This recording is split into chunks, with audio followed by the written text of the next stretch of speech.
Bonjour, je me présente, François Forgette, notaire. Je voudrais remercier tout d'abord l'AGAP de me permettre de vous présenter ce webinaire. Je vous rappelle que vous pouvez poser des questions en tout temps. Je vais même y tenter d'y répondre. Dès qu'ici, il y a des questions qui apparaissent et qui sont dans le sujet immédiat, je vais me permettre d'y répondre immédiatement. Sinon, je répondrai à la fin. Le but d'aujourd'hui, c'est de vous présenter des documents juridiques qui s'adressent à des PME et qui peuvent être faits en ligne. Il y a près d'une dizaine d'années, on a mis sur pied un site web qui veut desservir les PME à prix abordable. Ça répond aux besoins de la majorité des PME. Disons que le droit, avec le droit du futur, c'est d'avoir des contrats adaptés à des PME en mots clairs et précis et qui répondent à un besoin rapidement aux PME. Les coûts juridiques à travers les ans sont devenus très dispendieux et beaucoup de PME n'ont pas la possibilité d'avoir accès à des juristes à prix abordable. Certes, le rôle de l'avocat du notaire reste encore là, mais pour des besoins très précis. On peut même, nous, on a produit à peu près environ 275 services et documents. Et on pense qu'il est important de pouvoir réviser les questionnaires. Même un notaire peut réviser les questionnaires une fois que vous aurez répondu aux questions.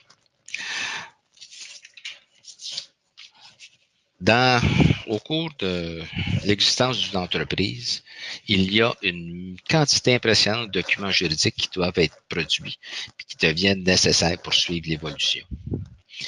Puis, il faut aussi s'adapter pour toutes les normes gouvernementales.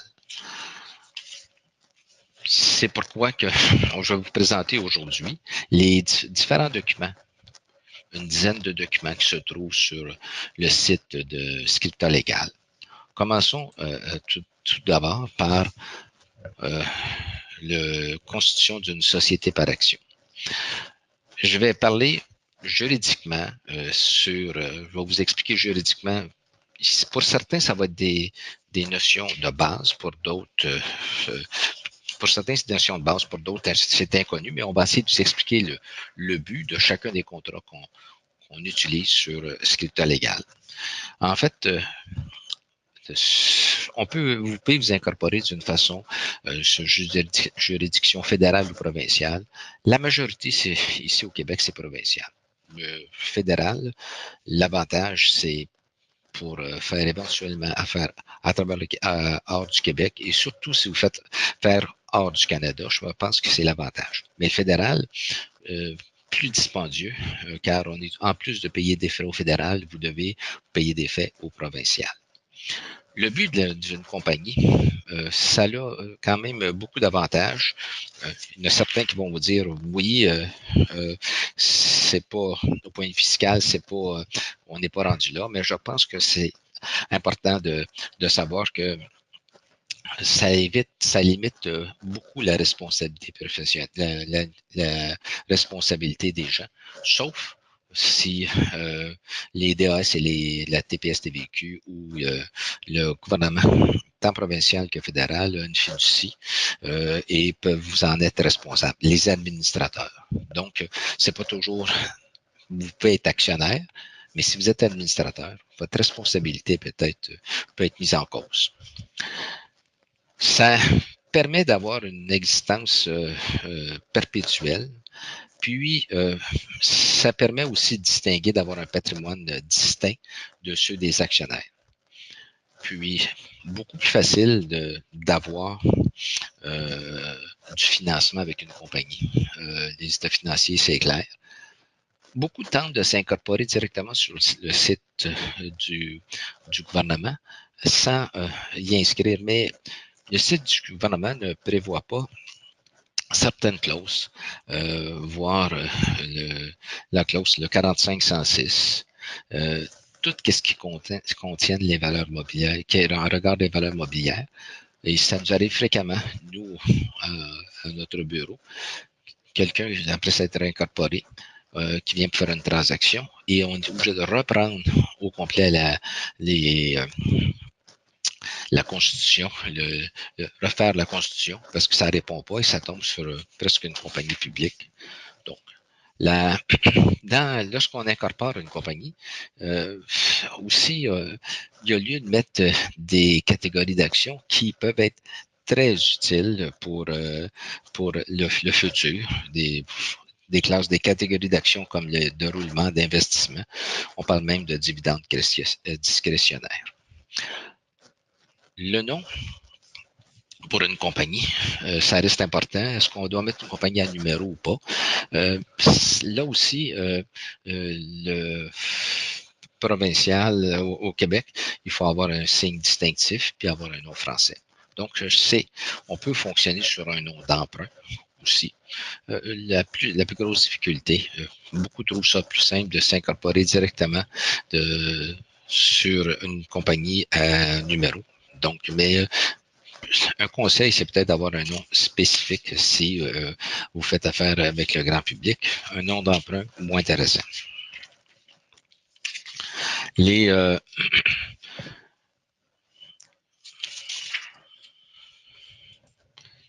Comme deuxième sujet, et ça, c'est là, je parle en tant que notaire qui fait du financement et des transactions. Ça m'apparaît, beaucoup de compagnies n'ont pas de livre de registre de la société ou livre de minutes. C'est à peu près comme avoir une maison, puis pas de soucier de passer chez le notaire pour avoir un titre. Le livre de minutes, ça détermine, c'est très utile lorsqu'il arrive un inconvénient ou une chicane entre associés. Au moins, on sait qui est propriétaire, qui sont les actionnaires. Ça évite beaucoup de délais éventuels lorsque vous voulez modifier la structure de l'entreprise. Si vous voulez obtenir du financement. Normalement, lorsque vous voulez obtenir du financement, le juriste va vous demander votre livre de minutes. On va vérifier pour voir si vous avez la compagnie a la capacité, si la personne qui représente la compagnie. À défaut de le faire, on va vous demander de mettre les minutes à jour. Si vous voulez vendre votre entreprise, puis souvent, à la vente d'une entreprise, il y a des actionnaires qui sont partis, n'ont pas signé le livre de minutes, et ça amène beaucoup d'emmerdements et de délais. La principale, c'est aussi de régler les conflits entre les actionnaires. Je pense que c'est ça. Le site de Scripta Légal permet facilement de tenir tout votre registre en ligne sans difficulté. Donc, on s'aperçoit que les études n'ont pas en général, c'est ils n'ont jamais d'assemblée annuelle préparée. Ils n'ont pas d'assemblée annuelle, donc vous pouvez préparer en ligne les assemblées annuelles. Si vous voulez déclarer des dividendes, des bonus, changer les administrateurs, changer les actionnaires, vous pouvez tout faire ça en ligne. Vous pouvez consulter votre juriste. Il y a des choses que vous devez faire que vous pouvez faire avec votre juriste, mais il y a beaucoup de choses que les gens peuvent faire seuls sans passer par le juriste. Et je pense que c'est important de protéger votre investissement en mettant, en s'assurant que votre livre de minutes ou registre soit à jour. Protégez votre investissement. Comme autre sujet, qui est une convention entre actionnaires, est-ce un lieu qu'une nécessité? Je dois, à travers ma pratique, je dois avouer qu'il y a une multitude de compagnies qui n'ont pas de convention d'actionnaires. aussi surprenant que ça, mais j'ai vu aussi ceux qui n'ont pas de convention d'actionnaire payent une fortune de frais juridiques. La convention d'actionnaire, ça permet entre autres d'éviter le transfert des actions des tiers du vivant des actionnaires. Ça permet d'établir éventuellement la valeur des actions et un mécanisme permettant d'établir, de déterminer la valeur. Ça permet aussi d'établir les règles du jeu advenant une mésentente entre actionnaires, une discorde, une invalidité, une maladie ou le décès d'un actionnaire. En fait, une convention d'actionnaire aide à régir toutes les relations interpersonnelles entre les actionnaires. Lorsqu'on rencontre quelqu'un pour faire une convention d'actionnaire, on dit, bon, la première chose, on va essayer de déterminer les tâches de chacun des actionnaires dans le rôle. Il y en a un qui peut s'occuper du côté administratif, l'autre de la vente. Et c'est souvent cause de discorde lorsque les tâches sont mal définies. On peut aussi, dans une clause actionnaire, mettre des droits de premier refus si un actionnaire veut se départir de ses actions. Dans la convention d'actionnaire, et la majorité des assureurs sont des courtiers d'assurance vie, vous le souligne, mais fréquemment, les gens prennent des assurances vie sans pour autant s'assurer qu'il y a une convention d'actionnaire qui soit signée. Puis, dans une convention d'actionnaire, il y a plusieurs clauses qu'on peut mettre. Donc, en gros, là, si on parle des clauses qui devraient s'y trouver normalement, c'est la vente des actions à un tiers, le décès d'un actionnaire. On peut même, dans certains cas, retirer le pouvoir des administrateurs et la confier aux actionnaires. On appelle ça une convention unanime des actionnaires. On prévoit toutes les modalités pour racheter ou revendre les actions. On prévoit aussi, en devenant un financement, si les actionnaires doivent endosser, s'il manque d'un fonds de roulement, qu'est-ce qui arrive si les actionnaires font des avances? Là, on peut même prévoir qui va être administrateur, quelle fonction et dans quel sens que les actionnaires vont voter pour nommer les administrateurs. On met des clauses de confidentialité, des clauses de non-concurrence. Donc, on prévoit aussi quand la convention va se terminer. Il y a une clause qui est très, très populaire dans les conventions d'actionnaires, on appelle ça une clause shotgun, ou en français, c'est clause de coercition, qui est un terme pas souvent employé. Ça permet à un autre actionnaire de dire à son associé, tu m'achètes à tel prix, ou sinon, si tu ne m'achètes pas, moi, je t'achète à ce prix-là. Je suis un peu réticent à mettre ces clauses shotgun-là dans une convention actionnaire pour des raisons que c'est utile si les actionnaires ont la même capacité financière, mais s'il y a un qui est immensément riche et l'autre muni ou pas financièrement fort, c'est sûr qu'il va être perdant avec clause shotgun. Donc, à un tel point, je me suis demandé si on devait mettre la clause shotgun dans nos contrats sur le web. J'ai décidé de la mettre, mais on met une mise en garde. Donc, c'est important de bien lire, de répondre à ça. La convention d'actionnaire, on fait pas ça on fait ça quand ça va bien. Normalement, lorsqu'on s'incorpore, on peut faire une convention d'actionnaire rapidement puis déterminer ça. On peut la modifier à long terme. Le pire, c'est de ne pas avoir de convention d'actionnaire. Les frais juridiques sont faramineux et c'est peut-être le moyen d'engraisser ces juristes plutôt que d'engraisser votre portefeuille si vous n'avez pas. Donc ça, on vient de parler de l'utilité d'une compagnie, d'une incorporation, la convention d'actionnaire. Normalement, on parle aussi de quelle est l'utilité de signer une offre d'achat, de signer une offre de location pour un espace commercial. Une entreprise, quand elle démarre, elle va signer une offre de location ou même quand elle déménage. Quelques points importants dans l'offre de location. Vous comprendrez que moi, j'ai déjà connu des entreprises qui ont signé une offre de location, mais qui n'ont jamais pu s'entendre sur le bail, puis ils sont restés là 20 ans avec une offre de location. Donc, il y a des points importants dans une offre de location. Ça ne peut pas être aussi précis que le bail, mais ça doit influencer parce que le bail est rédigé en fonction de l'offre de location et l'offre de location, des fois, peut avoir une ou deux pages.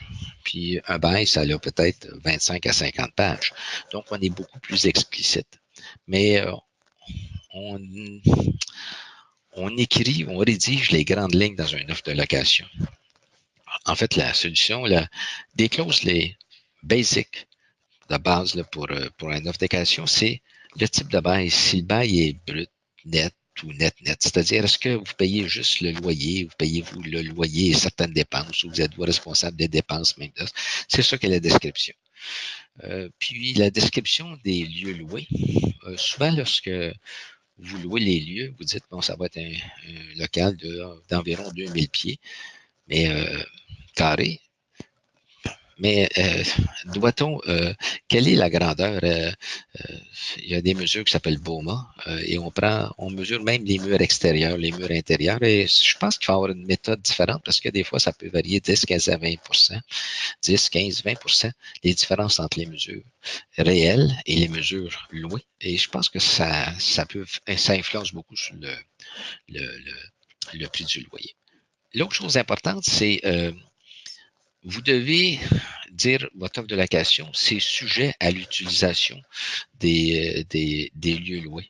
J'ai déjà vu quelqu'un, moi, qui était sûr, qui achetait un immeuble, qui était sûr de faire son entreprise là, est allé chercher son permis. Puis là, à un moment donné, ils ont dit non, tu peux pas, c'est pas permis. Donc, l'utilisation et une fois que tu as signé le bail, tu as signé ton offre d'achat, tu signes ton chose et tu signes ton obligation et tu dis c'est sujet à obtenir mon permis pour l'utilisation. Il faut que vous alliez voir la municipalité. Donc, je pense que ça, c'est important de le mentionner et surtout de le vérifier. Vous mettez toujours aussi les options de renouvellement que vous avez besoin. En fait, on va en parler un peu plus loin, mais l'option de renouvellement, tu le mets tout de suite dans ton location pour être sûr de ça. Il y a une chose qui est importante lorsqu'on signe une offre de location, c'est de mentionner la plupart des propriétaires inclus me disent je signe l'offre de location et le bail va être conforme au formulaire, va être conforme au formulaire du bail rédigé ou le bail type du propriétaire.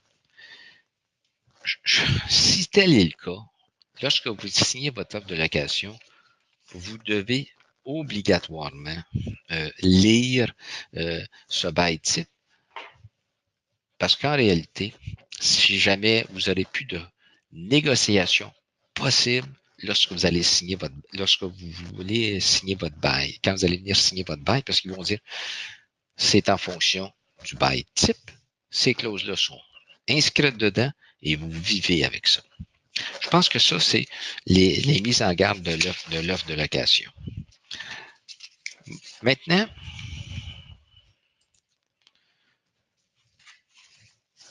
que faut-il savoir pour lorsque vous signez un bail? Je vais passer assez rapidement, mais on va regarder les clauses d'un bail. Qu'est-ce qu'elle devrait contenir? Comme j'ai dit tantôt, le bail brut puis le bail net. Pour être plus explicite, le bail net, des fois, ça va jusqu'à 4 fois net. Ça veut dire que vous êtes même responsable de toutes les dépenses de capital. Vous devez en fait, vous devez agir comme un propriétaire et réparer l'immeuble comme un propriétaire qui garde son immeuble et vous payez tous les frais. Ça arrive souvent dans des investisseurs. Le 4 net, ça n'arrive pas souvent, sauf pour les grandes entreprises. Pour les petites entreprises, c'est plutôt rare. C'est plutôt rare, les petites entreprises. C'est le bail net, là, mais pas 4 fois net. La description de l'emplacement est importante et comme j'ai dit tantôt, il y a les mesures BOMA. Les mesures BOMA, c'est une méthode qui a été élaborée en Amérique du Nord pour dire comment mesurer le local. Donc, lorsque vous prenez les mesures BOMA, ça comprend même, l'espace loué comprend même les murs extérieurs et la moitié des murs intérieurs, une partie des espaces communs. Donc, ça arrive fréquemment qu'on dit tu un local, puis ça attend de pieds carrés, mais on ajoute 10% parce qu'il y a les espaces communs. Il faudrait vérifier qu'est-ce qu'il y en est, mais je pense que ça, c'est important. L'utilisation des lieux loués. Le terme, combien de temps, quelle période, le loyer. Puis les dépenses usuelles, si vous payez électricité, ventilation, chauffage, etc. Ça, je pense que c'est important. On parle aussi des frais d'exploitation, les loyers et les frais d'exploitation. Les frais d'exploitation dans un bail, en général, c'est très, très, très, très important parce qu'on peut vous demander, dans les frais d'exploitation, vous allez payer tous les frais usuels. Vous allez payer même un frais de 15% d'administration. Vous allez payer les employés. Vous allez payer. Fait que je pense, lors de la signature d'un bail, il faut vérifier très activement le contenu des frais d'exploitation. Les services fournis par le propriétaire, il faudrait le mentionner. Les options de renouvellement. Si on dit que ça va être déterminé en valeur le bail au prix du marché, c'est quoi le prix du marché à l'époque? C'est une clause qui n'est pas tellement forte. Il faut trouver une solution que si vous êtes capable de vous entendre, un moyen qu'à défaut de s'entendre, il faut aller en arbitrage, etc. Parce que au prix du marché, votre renouvellement, il n'y a pas nécessairement une grande valeur. On va voir si vous êtes exproprié. Les clauses de défaut. Les clauses de défaut aussi, il faut être rigoureux parce que il y a des clauses avec les délais qui disent le simple défait de ne pas payer ton loyer à temps, tu deviens en défaut. Il faut se laisser une période, il faut donner des avis, je pense que c'est les clauses de défaut, faut le faire, faut le vérifier. L'endossement personnel puis le dépôt de sécurité, c'est des clauses de plus en plus usuelles. Les gens, quand c'est une compagnie, demandent que le principal actionnaire endosse le bail, puis donne un dépôt de sécurité, peut-être les 2 derniers mois de loyer payés d'avance. Puis, c'est toutes les clauses. En fait, pour un juriste, l'avantage, c'est toutes les clauses sont permises dans un bail. Il n'y a pas de restriction. Contrairement au bail résidentiel, où on est soumis à la régie, il n'y a aucune régie dans le bail commercial et toutes les clauses sont permises. Donc, je pense que normalement, vous devriez le lire, le regarder et en tout cas, sur Scripta Légal, le bail, je pense qu'il était très complet et surtout écrit en des mots clairs et précis et non pas nécessairement confus. Donc, c'est peut-être important de lire attentivement. C'est pas important, c'est sûrement important de lire attentivement avant de le signer. Comme à peu près toutes les entreprises de nos jours disent que le service de ressources humaines d'une entreprise, c'est qu'est-ce qui est le plus difficile. Et je pense que c'est une réalité. Là, 20 ans, on ne parlait pas d'un flexible. On ne parlait pas de maintenant, c'est rendu là, les heures flexibles. Là, on vient avant, c'était 2 semaines de vacances pendant 5 ans. On vient de réduire ça. On donne 2 jours de congé maintenant pour de congés par année sans raison, sans être motivé. Donc, on commence à avoir des raisons. Je pense pas que les gens faisaient signer à part des contrats syndiqués, je pense pas qu'on faisait signer des contrats d'emploi des gens. On n'établissait pas de politique. À titre d'exemple, sur le scripteur légal, présentement, le gouvernement a adopté une politique pour des politiques de contre l'harcèlement. Vous irez voir sur Scripto Légal, on vous le donne sans frais. On vous fournit sans frais pour une période limitée pour les politiques d'harcèlement. Donc, vous pouvez avoir ça. C'est important maintenant d'avoir une politique d'entreprise pour une politique d'entreprise qui vont répondre aux besoins qui vont répondre aux besoins de l'entreprise.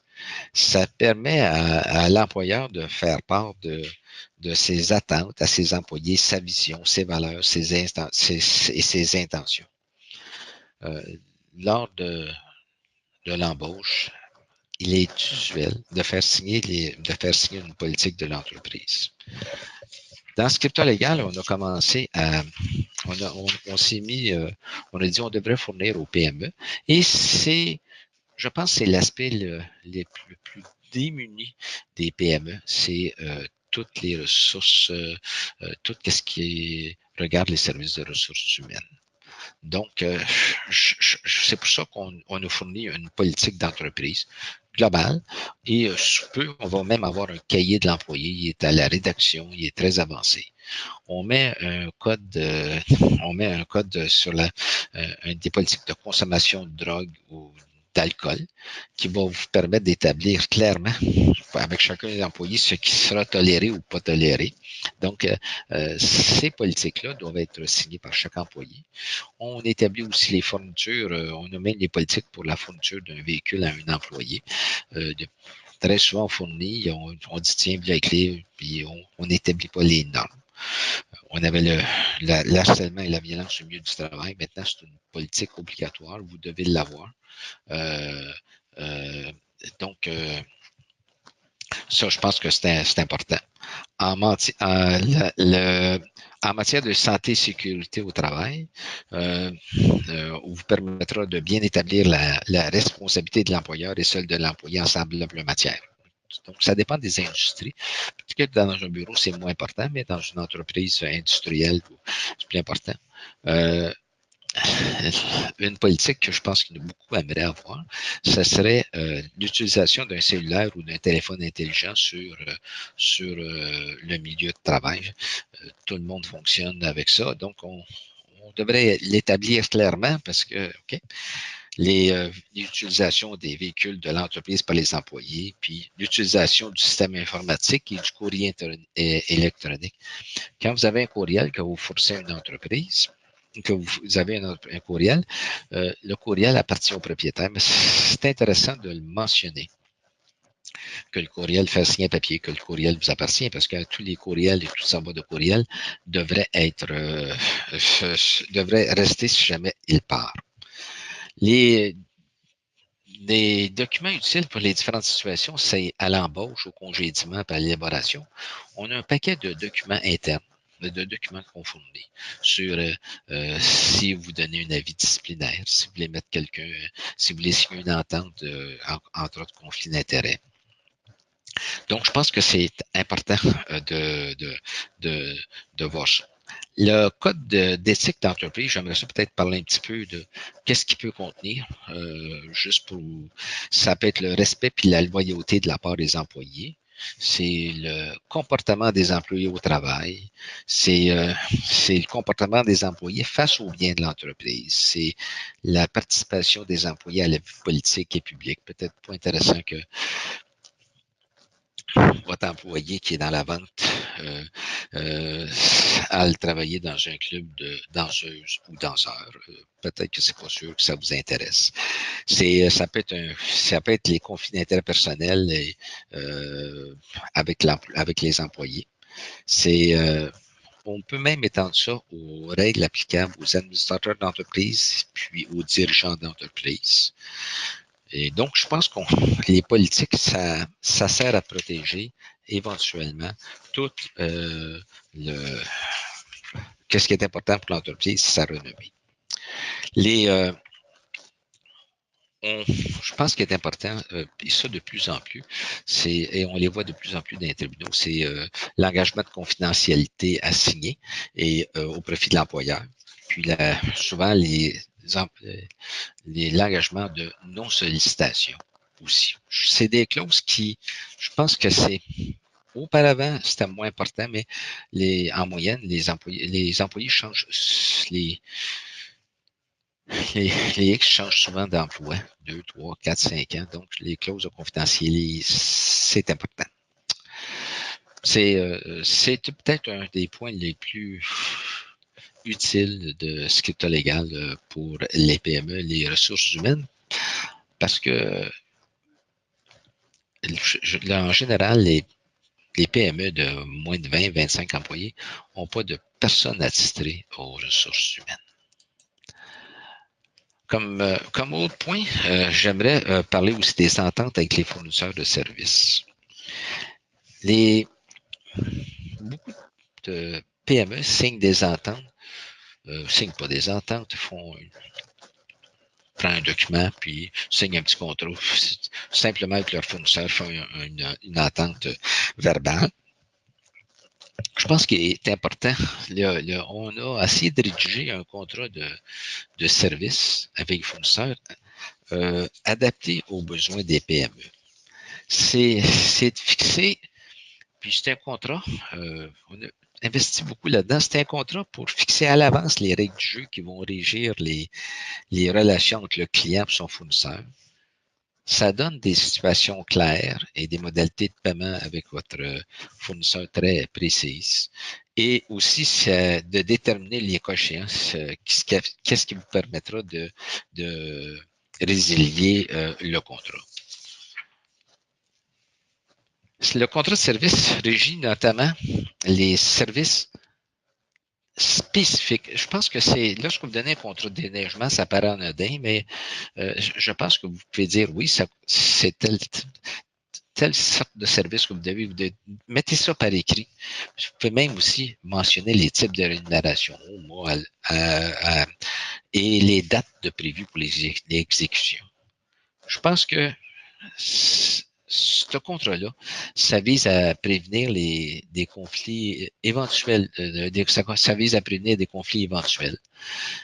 Puis c'est important que le contrat soit adapté selon le type de fournisseur. J'ai de l'air un peu, mais de vouloir. Dans Scripta Légal, on a décidé de faire des contrats, non pas des formulaires, mais des contrats interactifs. C'est-à-dire que on a essayé de répondre à tous les besoins. On vous pose des questions. On arrive à déterminer vos besoins avec des questions. C'est presque de l'intelligence artificielle. Et vous pouvez dire, ce contrat-là, il est adapté à mes besoins. Donc, on essaie d'éviter le nom formulaire. Un contrat type, normalement, lorsqu'on fait ça, on donne l'objet, on dit à titre d'exemple, quel est l'objet du contrat, les services de la durée, la rémunération, on parle des modalités de paiement, on parle de la représentation des obligations de chacune des parties. Si vous donnez des contrats qui sont d'ordre des services, on va parler aussi de la confidentialité des documents. Là aussi, dans ces contrats-là, on va parler de clause de non-concurrence et non-sollicitation. Ça dépend du type de service, mais je pense que c'est important. C'est pas juste un déneigement, vous donnez un contrat à une personne de faire un site web à qui appartiennent des codes sources, etc. Les possibilités de résiliation de contrat. Puis une clause importante, c'est la clause de défaut. Advenant qu'il ne livre pas marchandise, qu'est-ce qu'on fait? Puis les dispositions particulières, puis les garanties et représentations de chacune des parties. Moi, c'est ça aussi comme les ressources, c'est un petit contrat du bout des doigts, vous avez juste à cliquer, et je pense que vos droits sont bien protégés. Donc, on a parlé de l'incorporation, on a parlé si tu avais un bail, on a parlé si les ressources humaines, on parle des services. Parlons un peu on a parlé aussi des conventions d'actionnaires. Les marques de commerce, ça ne s'applique pas à tout, mais c'est surprenant. On met beaucoup d'argent sur notre publicité. On investit beaucoup sur notre logo, beaucoup sur notre nom. Si on reste juste dans notre petite région, il n'y a pas de problème parce que une marque de commerce, c'est si on veut s'étendre, si on veut vendre notre produit, ça nous sert. Une marque de commerce, ça permet à travers le Canada de protéger sa marque. C'est pas parce que, et au début, les marques de commerce, c'est pour des produits spécifiques et des services spécifiques. Mais par contre, vous avez des droits, des marques de commerce, ça n'a pas nécessairement besoin d'être, on n'a pas besoin nécessairement d'enregistrer une marque de commerce. Si dans votre région, on vous désigne avec un produit et vous êtes, votre nom est reconnu. Donc, vous avez automatiquement votre droit d'usage de ça va être protégé parce que c'est l'utilisation qui fait la marque de commerce. Mais si à un moment donné, dans votre région, vous voulez déborder votre région, et si quelqu'un utilise cette marque de ce même nom-là à l'extérieur, vous ne pourrez pas. Avec une marque de commerce, on fait une recherche, on regarde qui qui l'utilise, on regarde au REC, on regarde à peu près une multitude de registres, puis on voit s'il est utilisé. J'ai même, moi, des clients qui font enregistrer leur marque de commerce. Ils fabriquent au Canada, mais pour être sûr d'être protégés, ils font enregistrer leur marque de commerce en Chine pour pas que la Chine, des produits soient produits en Chine et qu'ils l'importent ici. Donc, c'est la tendance là. L'enregistrement de marque de commerce, moi, j'ai notaire direct. OK, scripta légal, c'est des marques de commerce publiées. Personne ne peut l'utiliser et personne ne peut avoir un nom qui est similaire.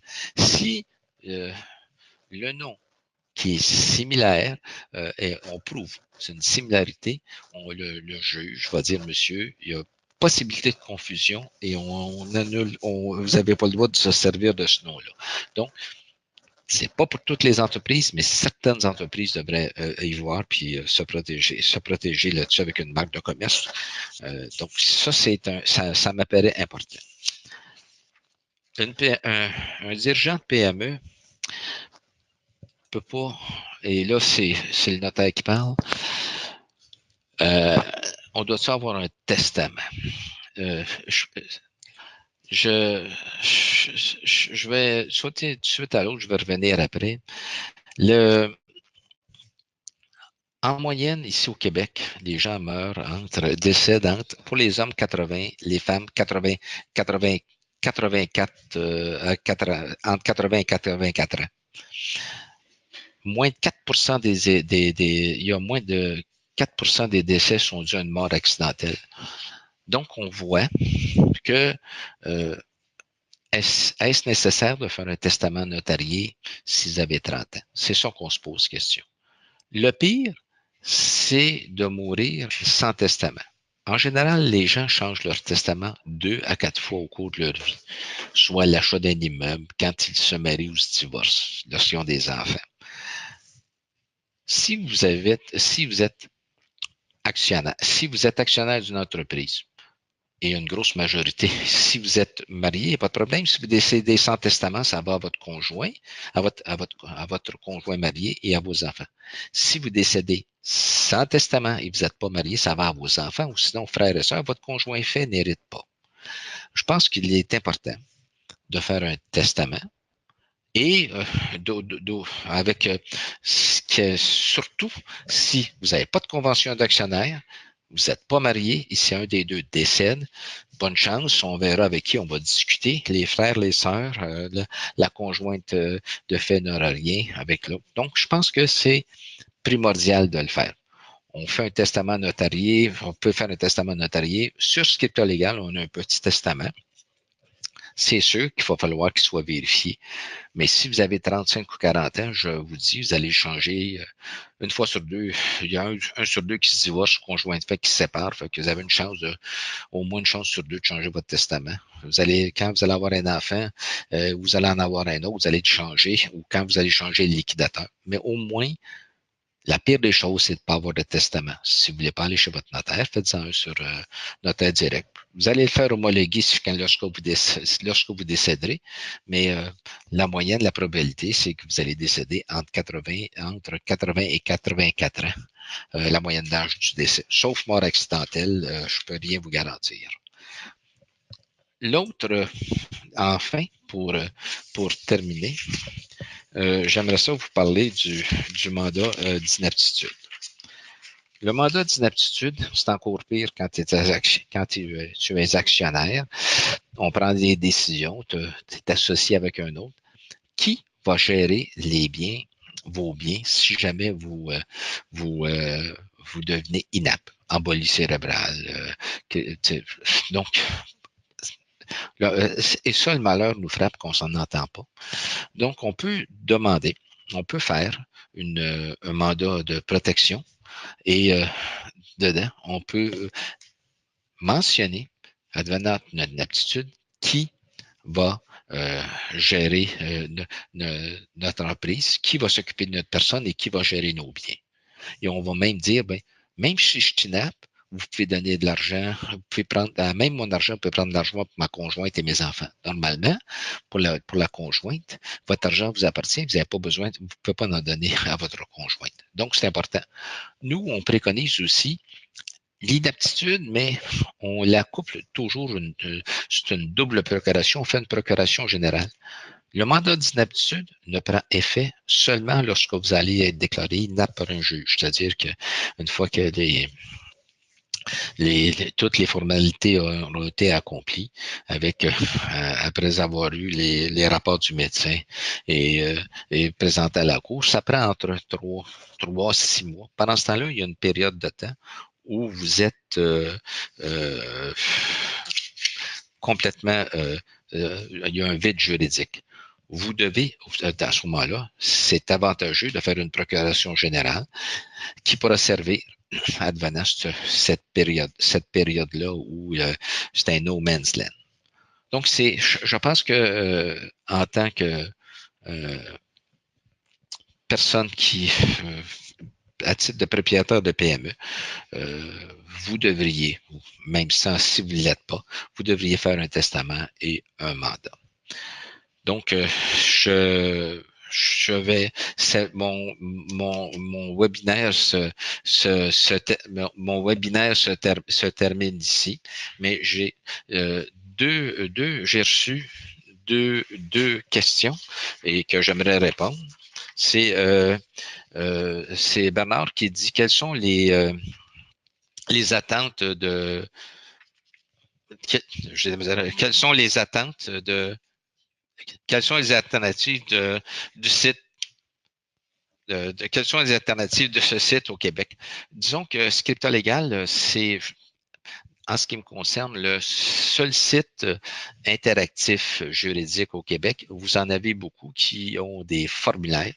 Moi, je crois à l'intelligence des gens et j'ai de la misère à les encadrer avec des formulaires. Donc, et on pose des questions et en fonction des questions, le document est rédigé. Et c'est voulu que qu'on pose ces questions-là pour que on s'est voulu que on veut pas que les gens puissent modifier le contrat. Un formulaire, le danger, c'est que tu prends un formulaire, tu ratures, tu rajoutes, et tu enlèves des éléments importants. On vous donne même la possibilité, nous autres, de reviser le questionnaire. Au point de vue sécurité, on a vu que c'est des notaires qui sont qui s'occupent de ça. On est soumis à des normes très rigides et notre site est posé dans des lieux sécuritaires répondant aux normes de la Chambre des notaires au point de vue code de déontologie. Donc, je pense qu'on peut juste vous dire que Scripta Légal c'est un site très sécuritaire qui vous permettra de desservir votre entreprise.